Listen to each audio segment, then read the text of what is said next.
Hello, members of the Pride, and welcome back to another episode of Pathfinder, Kingmaker. Alright, so we have begun the second chapter of this game. Let's see what happens. Greetings, Baron. Greetings, Baron. Hello, Keston. Welcome, Your Grace. Keston salutes you. You can see he's a bit anxious, and it seemed he'd rehearsed this speech many times. Let me once again congratulate you on your victory and your new title. Lady Jamandi transferred me here. I am at your disposal. I'm not one to bestow honors, but I want you to know I'm glad to serve you. Well, I kind of like you too, Keston. You're a decent enough guy.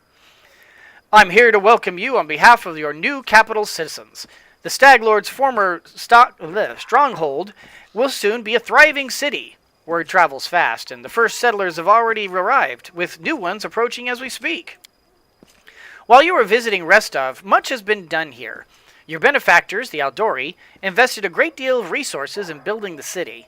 I stand ready to answer your questions and to show you around the most important sites. The main question is, where can I get a drink or three? Maybe later. Where are my companions? They're all around here somewhere, but I never kept an eye on who went where exactly. Well, I assume Tristan was with Jod, and you can always find Lindsay. Just follow the noise and turmoil. Are there any citizens I should know about? Our old acquaintance Jod is right here. Erastel's clerics normally don't like cities much, but he's eager to serve you.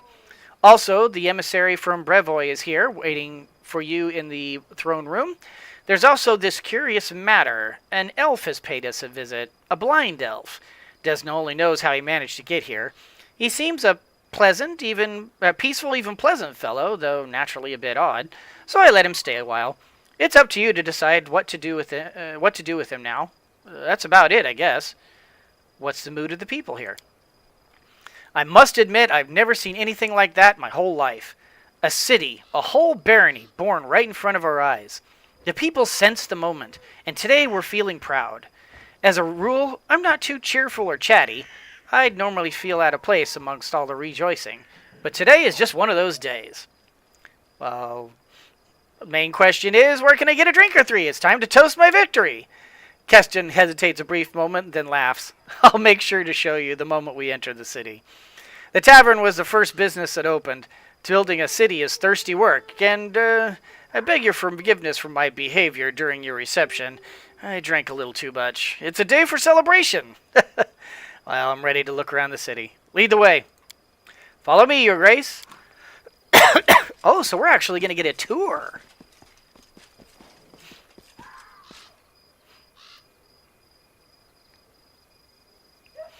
Greetings, Your Grace. We are, well, your new subjects. We're selecting a site to build our house. Okay.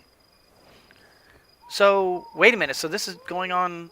It's wet near the lake and windy up here on the hill. A fine place to throw garbage at your neighbors' heads, though. Ouch.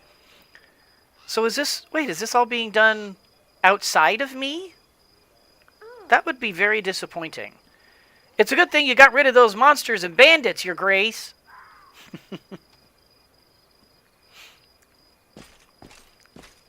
Do you recognize this place, Your Grace? This is where the Stag Lord's fortress wall used to be. Not that it saved him in the end, huh?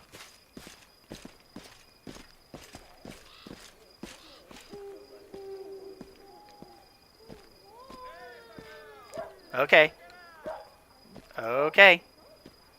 Our workers did a fine job of turning this bandit den into the heart of the town. Okay.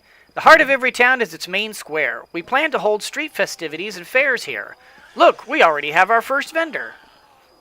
Hello.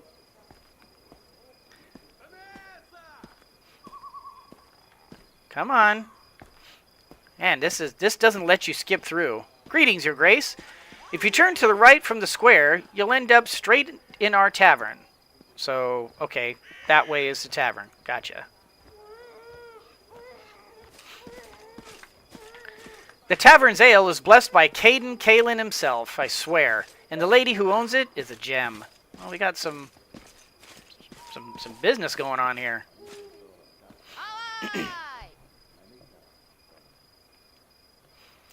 Oh, that's all nonsense. Well, except for the part about breathing fire. All barons can breathe fire, trust me. Yes, I can. Beware. Welcome, Your Grace. Glad to serve you. I got somebody laughing in the background here. Your Grace, those are our guards. They keep order in the city, or keep their mouths busy with gossip, and I didn't read the rest of it. Oh, sure, everything else is stupidly long and that's short. Here's the observation platform. I hope one day your capital will grow large enough that we won't be able to see its full extent from this perch. So we're on top of a hill here, I suppose. Oh, that's the way it was in the original tabletop, so that makes sense. The building in front of us is your residence. That's where we'll head to now. Oh, alright. So this is the Royal Hall, huh?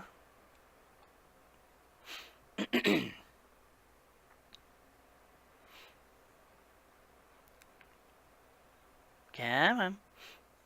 This is all on rails, guys. There's no, unfortunately, there's no speeding this up. This is pretty much amounting to a cutscene here.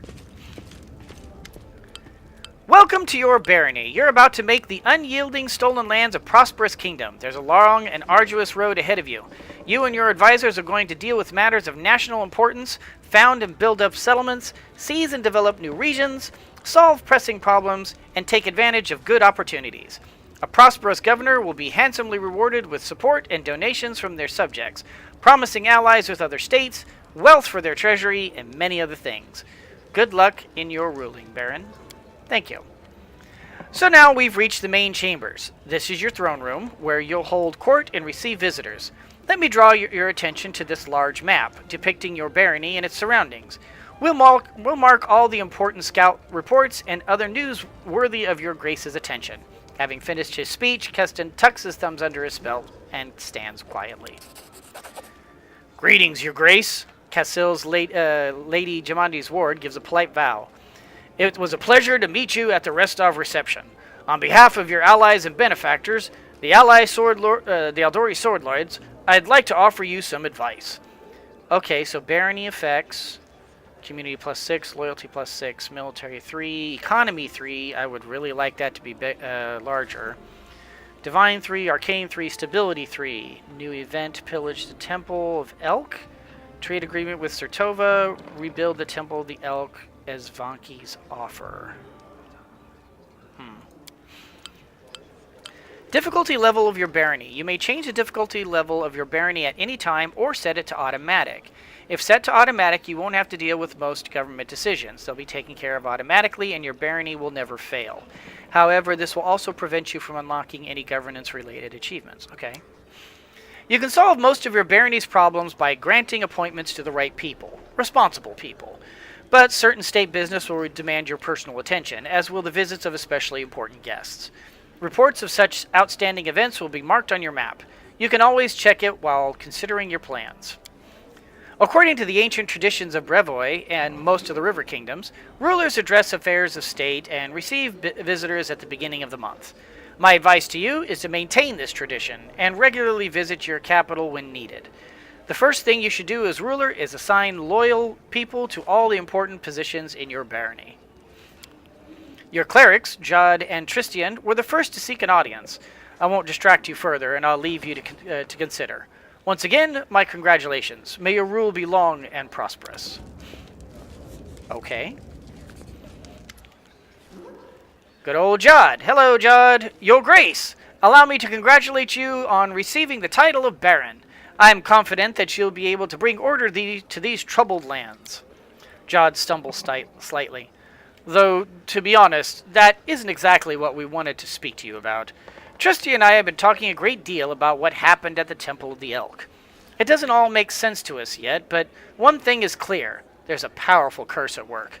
It corrupted the very essence of that sacred place, steeping it with putrescence. Ugh, I'm disgusted with whoever could do this. Jod exhales loudly, catching his breath. And now there is a new woe. Tristan and I believe the curse did not simply disperse of its own accord. There is a place near the capital rumored by the locals to be cursed. Tristian and I visited this dreadful place, and we felt the same putrescence as at the Temple of the Elk. What is this place? Where is it? There's a bald hilltop not far from here, to the north of your capital. Its crown is entirely barren of life. The locals believe that rituals glorifying the dark gods were held there back in ancient times. There is no longer any trace of such rituals, but the air around the hilltop is heavy to the point of stifling. This place is like a rotting wound, closed but not healed. And this wound will undoubtedly open again. Tristian and I felt something approaching, something ominous. The curse will soon return to plague us once more, I swear by Erastil. I will go there as soon as I'm able. I would be happy to accompany you, but I would not expect to see anything new there at present. I agree with Tristian. We've been to this hilltop. It's barren, but filled with a dense atmosphere of unease. What do you suggest? The curse will grow in strength, and we predict it will reach the peak of its strength in about 1 month. That's when we should visit Bald Hilltop and resolve this issue. For now, we can only wait and prepare. We beg your pardon, Your Grace, for intervening with you, getting the grasp of your barony. I'm sure you have even more pressing matters to attend right now. Whatever. An ancient curse. Alright. So, looks like we're going to bust out the adventuring group for that one. Okay. The barony has 10 basic stats, each supervised by an advisor. Population, loyalty, military, economy, religion, foreign affairs, stability, magic, culture, and espionage. Okay, makes sense. Stats increase if your governance is successful, decrease if events don't end well or other negative factors are placed in your way. Don't let your barony stats drop below 0. It will cause your subjects to riot and your state will begin to crumble. Each stat has certain milestones or ranks within them. Every 20 points in a stat will increase your rank. Rank 1 unlocks a corresponding advisor position for that stat. Further development of the stat and upgrades to its ranks will be possible only if you have an advisor in the relevant position. Okay, so I need to push to get rank 1 on all those aspects. Otherwise, they're not going to be able to put an advisor in them. That's okay. Governing your barony will require 1 advisor for each stat. You may appoint your companions as well as some of the stolen land citizens into these advisor positions. Each of the 10 positions has at least 3 characters who are qualified to hold it. Not all of these characters will be willing to serve you right away. Some of them will need to be convinced. Appointing others will require completing an assignment for them or rendering some other service. Okay. Sorry, I got the hiccups again. Every advisor acts on their own ideology. They have their own opinions on everything that happens in your domain. Therefore, you want to select characters whose governance philosophy is consistent with your own. Open the advisor tab on the right side of the screen, click an empty slot, and select a character to appoint them as an advisor. Every barony stat gains a bonus from a specific ability of the appointed advisor. The exact size of the bonus is indicated in the upper right corner of the advisor's card. Okay. Only advisors may address problems, opportunities, and sudden events that occur in your domain and require immediate attention. Don't leave those positions vacant. Okay. Choose a name for your barony. Cannot be changed later. Okay. What shall we name? Let's see. What shall we name? We shall be... let's see. We shall be named... I haven't even thought about this. I thought it would name it for us. We shall be... let's see. This is a barony. So it's a kingdom. People will be coming to the kingdom of Lionia. Sure, Lionia. Welcome to the kingdom of Lionia. Click your capital icon to open the settlement map. Okay. Oh wow, look at all this. Okay, settlement map. Tuskdale. Nothing is built yet. Okay, so currently we have... Okay, so These are currently empty.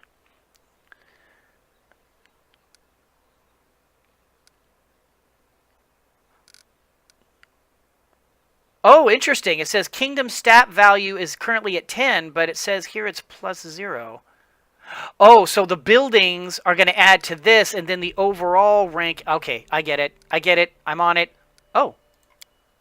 Ooh, I can name the settlement. Okay, not Tuskdale. We shall name it...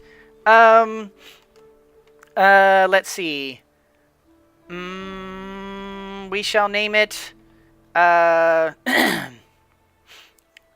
Lionville. Nah, that's silly. We shall... Let's see. Let's call it...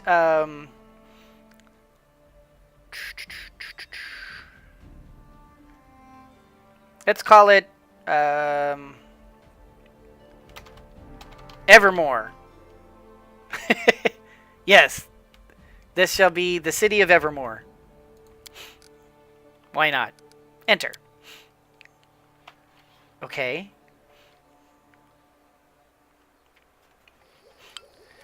Constructing buildings. You may construct buildings to increase your barony stats. Each building has a cost in BP and a construction time. You may construct several buildings simultaneously. To start construction, select the building you need on the list. Place it in the slot. Okay. May provide special bonuses if you meet certain conditions. Most commonly to build. Okay. So this is a lot. This is exactly like some places buildings can only be put in certain spots. Okay. So this is just like tabletop. Okay. Demolish a building to get rid of it and recover half the resources. If you want to move a building, you have to demolish it. Ah, so you can't move it once it's placed. Okay, so if you won't have to spend extra BP, but you'll have to wait for it to finish. And construct it in the... Oh, okay.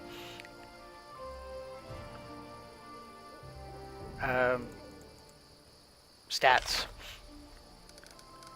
Ah, okay, so we currently have solid loyalty, solid community. Our economy is only 6. We need to do lots to that, because economy is big in a barony.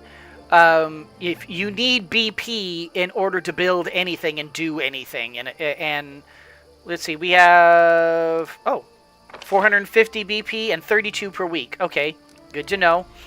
We have a lot of people, a lot of stuff at rank 1... But the rest of these are not currently ranked. Okay, good to know. Build. Nothing is built yet. View. We're in view. Build. Ah! Oh. Okay, so this is where it gets pretty involved, guys. So, and I'm not kidding. This will probably take me, like, a while to really figure out what I really want to do. So... Let me stop the camera real quick, and I'll be right back, and then I'll show you what I did. Okay, so as you can see, I did a little work here. Let me just go through bit by bit. Over here we have the wooden wall. I went ahead and added a wall for our protection. And over here on the outskirts, I put the windmill. I felt that perhaps this would be a good combination since they stack so well with granary and brewery, which I put brewery and granary right here. And also the brewery stacks well with the tavern, which I put here. And the tavern stacks with the longhouse, which I put here. And also stacks well with the shop, which adds economy. And the shop also stacks well with smithy. As you can see, they all kind of complement each other here. I also put the lumber yard here, which is good for our economy, and also works well with piers, which over here, which is also good for our economy. These two kind of work well with each other and stack with each other. The herbalist's house is nice for relations, but I kind of put this here in thinking ahead, because eventually I'm going to want to. I'm assuming that this is going to be expanding, because in the tabletop game we had more than just a 9x9. So I'm assuming as the town gets larger, this will get larger, and so I'm kind of counting on the idea that perhaps there will be slots for a shrine here to put next to the herbalist's house.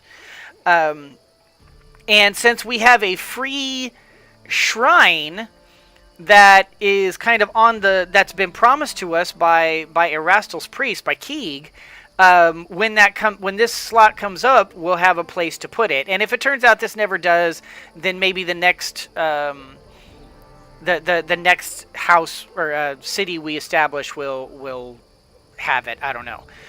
Finally, I put the bulletin board here. Now this is unique to only lawful baronies, which we are. We are a lawful good barony, and we will maintain that lawful. And so that gave us the bulletin board. Now, the bulletin board gives us a +2 standing bonus to resolving problems in this region, which is sometimes the difference between failure and success. So this is our current setup. I have 130 BP left. Let's go ahead and get out of this. And then let's take a look at our advisors and edicts and other stuff. Assigning advisor. Your barony requires filled advisor positions to function. Use the advisor tab to assign advisors. Okay. I have 4 advisors right now. Uh-oh. And I have 5 slots. Well, this is economy. No candidates are available. Oh, that's bad. That's so bad. Oh, I need a treasurer so badly. I have nobody to be a treasurer? High priest, which, okay, there's only one person. Oh.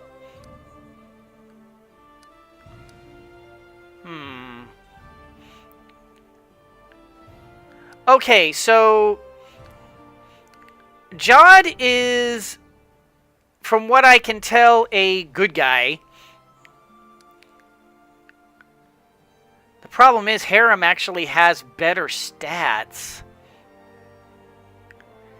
But he's chaotic neutral, so we're going to clash a lot. Whereas he's good. I think I'm going to put Jod here because he's a good guy. He and I are not going to conflict.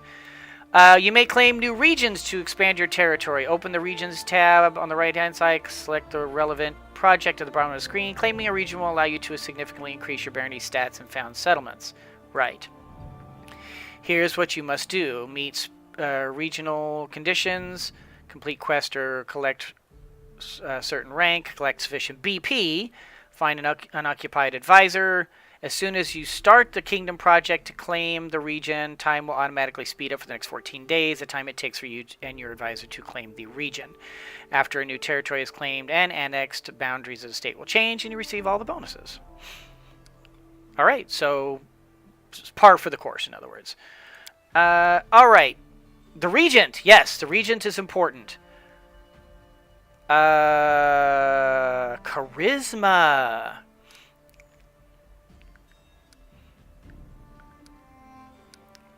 Alright, so looks like... Now, Valerie and I match much better than Octavia and I. I tend to agree with Valerie's opinions rather than Octavia, so I'm going to go Valerie. The counselor looks like only Tristan, and wow, he does well, so very good. The general. Ooh. Oh, this is a tough one. Ragongar, definitely no. What is it, strength? Yeah, it's strength. So, definitely no. He's evil. He's chaotic evil. We will clash constantly. That is not a good match. I like Amiri. She favors a direct approach, but at the same time, she's chaotic neutral. And there's going to be times where she's going to be like, hey, go take care of this by beating it up. And it's like, no. But I could also boost Amiri's abilities simply by... Well, she's got that strength thing, so that's probably as far as she's going to go. Castle Adori. If he's evil, she's neutral. Most likely he's good. Most likely each one of these is like good, evil, and neutral. So I guess I'm going to go with Cassil for the time being. Alright, let's look at regions. Claim Outskirts. Okay, so declare the Outskirts a part of your kingdom. I don't have enough BP right now to do this, but we will. And when... Oh, well, definitely Tristan. Oh. Oh.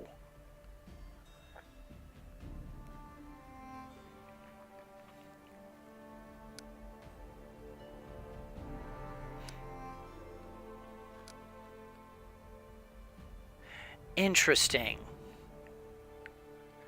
So either way, I'm going to need to wait on this, but it's interesting that they use different stats for this. So does that mean if I use a particular stat, then that stat will increase? Hard to say. Okay, so here's the offer. And basically I can put a shrine somewhere. And the projects can stay there for forever. That's fine.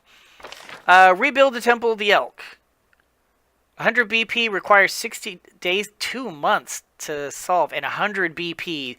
I would like to restore it to its former glory, but unlocks a special region upgrade. Prevents pillaging the table. Unlocks a special region upgrade. Okay. We're going to hold off on that. Trade agreement with Sertova. Okay, so this is a tough one. Our merchants will receive the right to establish a sizable trading post in the heart of New Stetven. Each city in the barony gains an extra +5 build points, +2 for each town, and +1 for each village. So, basically for us, we'll get another +5. I'm assuming. And then as I add more towns and villages, I'll increase more BP. The thing is, it's a trade agreement with Sertova. This would be a good... Okay, no candidates are available for this position, so that kind of made our mind up for us, but still... And then pillage the Temple of the Elk? Plunder the Temple of the Elk, rob it of remaining treasure. You get 150 BP, but you can't restore it in the future. That seems like kind of an evil thing to do. I mean, I mean, the High Priest of Erastil, who the Temple of the Elk is dedicated to, just gave us a free shrine. I'm thinking maybe not that. Even though it costs us 10 BP, so we'll get a net 140 BP, which is not a small thing, but...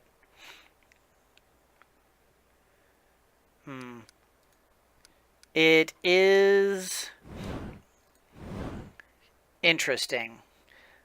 Okay, so these are the outskirts. This is currently the Shrike. We would basically gain this up here.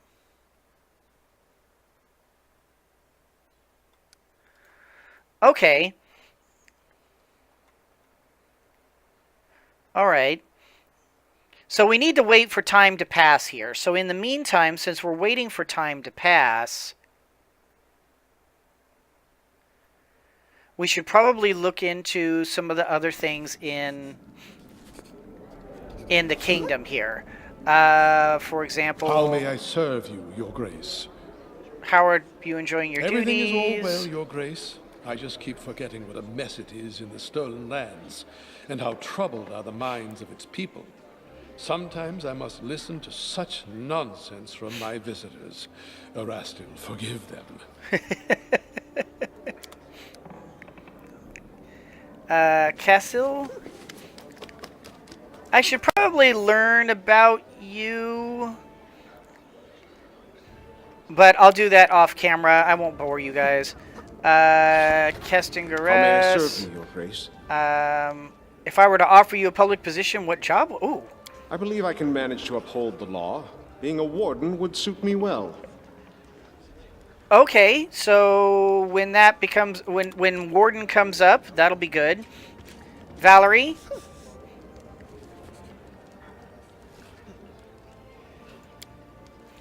Alright, so... Oops, that's not what I want. Valerie. Valerie, we need to buff your charisma. Let's see. You currently have intelligence, but you need charisma. As much as I like having her with higher charisma, Valerie needs it. So we're just going to do that, and we're going to give the intelligence to you. That will increase your skill points as well, which will be kind of nice. And increase some of your abilities as well. So, yeah, Valerie, I didn't realize that was going to become an issue. So maybe the next point that I give her needs to get put into charisma so that she can become a better regent. Yeah.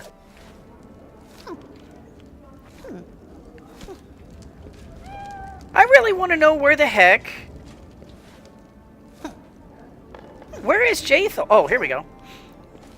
Where is Jaethal? I know I didn't dismiss her. I didn't, like, do anything. I didn't, like, upset her or anything, did I? I didn't tell her to go away. I didn't dismiss her. I don't know what's going on. Oh. Storyteller. Man standing before you resembles an elf, but a very old one. His face is wrinkled and his white beard falls to his waist. No it doesn't. The man seems completely blind. Oh, is this that blind elf that they were talking about? The old man stares past you with unseeing eyes. He seems to be consumed in his thoughts. He mutters a soft melody, swaying back and forth slightly to its rhythm. The man shudders briefly and stops singing. His mouth opens and closes a few times, bringing to mind a fish brought ashore. Ah! Who is there? Is that you, your grace? Who are you? I am an elf from Kionin. My name is not important. I am the Storyteller, collector of stories. I collect unknown legends of ancient times. The man smiles, but it doesn't seem to be corrected towards you. Long ago I was a smith in Kionin. The fire of the forge has burned out my eyes, but I'm grateful for it. If I could see, I would yet forge suits of armor for Iadara's guards. Instead, I have stepped on a path of an adventurer and gatherer of ancient legends. The old man ponders silently for a moment. Many peoples are long dead. Their homes crumbled to dust, and their bodies turned to ash. Only legends can still tell us of their triumphs and defeats, their joys and fears. I would be so interested to hear the stories told about us after our demise. I have always been drawn to the stolen lands where countless expeditions, armies, and even kingdoms have met their untimely ends.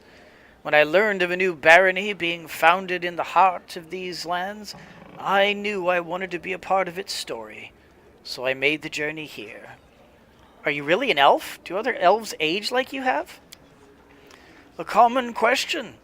Despite my unusual looks, I am an elf. And an old one, yes. Perhaps older than any other elf of Kionin. However, I doubt my age alone is responsible for my appearance. I keep the stories of many people and races, some forever gone from the face of Galarian. But they live on in my memory and my heart. When I accept a new story, I lock it within myself, bearing the weight of its words and the emotions they evoke. I sometimes think that I probably should have died long ago, but some incomprehensible force keeping me alive and granting me the ability to continue my quest to gather stories. Be it divine power or fell curse, I am grateful either way. How could you tell it was me? The old man smiles slightly. It is not so hard to recognize a ruler by the way he walks. No one in here steps as confidently as you, your grace. All right, would you care to trade stories with me? The man's voice rustles like autumn leaves. I am a collector, not a trader. If I share a story with you, you receive the power to pass it further, changing or embellishing it, whether willingly or unwilling. Or not, whatever. Can I be certain you will keep my stories intact in their absolute purity? The storyteller pauses for several moments. No, I do not think so. At least not yet. These legends are the most precious valuables of this world, the last remnants of ancient tribes. They are beacons illuminating the way to the past, allowing us to meet generations long gone. I cannot let their light fade. The path to the past must not be lost. The old man thinks for a moment, then continues. But I can offer you a deal, Your Grace. If you find some items belonging to eras past, bring them to me. If I recognize the stories hidden in those items, I will gladly share them with you. And if you find all the pieces of any ancient artifacts, I can even recall my smithing skills to unite them and restore their power. Oh, ho, ho. That necklace! I found the shards of an ancient artifact. Can you restore it for me? May I? The storyteller gently touches the items from your pack. This scorched piece of metal is a part of a curious artifact known as the Necklace of Double Crosses. Inside it I sense a story of many deeds, not heroic but low and maleficent. If you find all of its fragments, I will be able to restore the artifact and recount its inglorious story. Ah, we still need to find more pieces. Remember me should you find anything noteworthy. Okay, I've brought some relics. Are any worthy of a story? Storyteller's eyebrows raise. How interesting. May I, Your Grace?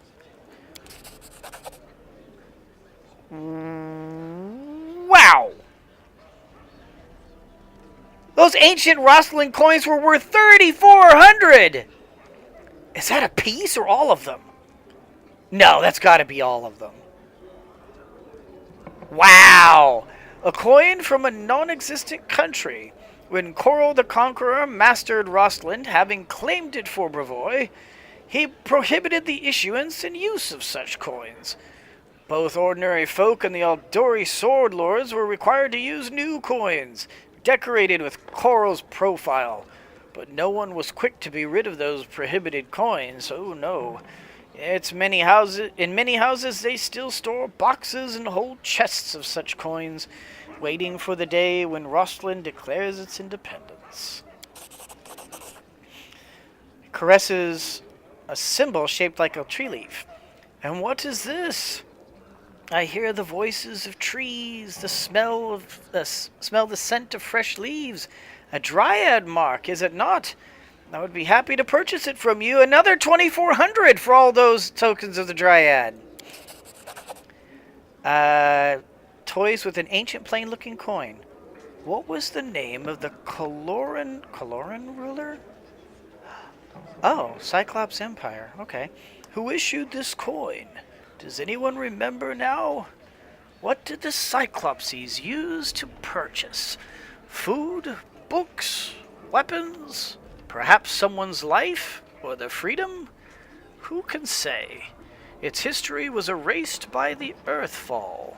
There's the Earthfall if you'd like to read about that. But I will buy it from you for significantly more than it was worth in its own time. And that was worth 400. Nice. Holy cow, it keeps going. The storyteller weighs the soldier's tag in his palm. The soldier does not ask where the banners of war are headed. He or she goes to battle, dies, and leaves it to others to decide whether the cause was just. This tag belonged to one of the many warriors who helped establish the glory of the Taldan Empire. If you would permit me, I would gladly purchase it from you for 1,800. Ah, the belongings of brave heroes who performed their feats here before you. I sense you would be interested to hear their story. These lands took many lives and spawned many legends. I can now tell you of a distant expedition undertaken by a group of Brevik heroes to a place known as the Drowned Trees. What is this for? I would be happy to trade the whole set of Oh, the set, the Restavik stuff. Oh, cool. Tell me about the drowned trees. 4,000 coins and 600 experience. Holy cow! I hear rowlocks creaking, river water splashing, bushes rustling, and arrows singing through the air. I feel an invincible will, a cold resolution to finish what has been started, no matter the cost. My chain armor clings to my body, and my young hands grip a sword tightly. I am the leader of a group of brave souls, set off to the stolen lands to clear them from bandits once and for all. Wow, all that stuff. We sail on a large freight boat. It serves as bait for the bandits who keep throwing themselves at it, only to find death. A death as inglorious as the life they lived. From time to time we met. How long is this? Oh boy, this is a really long...